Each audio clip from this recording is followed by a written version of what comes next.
If you need to reset two-factor authentication on Venmo, follow these straightforward steps to regain access and secure your account. Step 1. Open the Venmo app. Launch the Venmo app on your mobile device. Ensure you are connected to the internet for the process to work smoothly. Step 2. Go to Settings. Tap on the menu icon, usually found in the upper left corner, and select Settings from the drop-down menu. This will take you to the Settings page where you can manage your account preferences. Step 3. Select Security. In the Settings menu, find and tap on Security. This section contains all the security features related to your account, including two-factor authentication settings. Step 4. Disable two-factor authentication.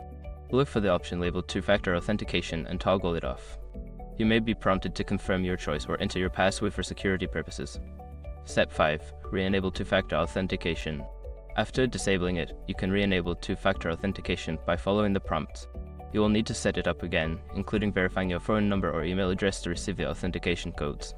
Once you have completed these steps, your two-factor authentication will be reset and you can enjoy enhanced security on your Venmo account.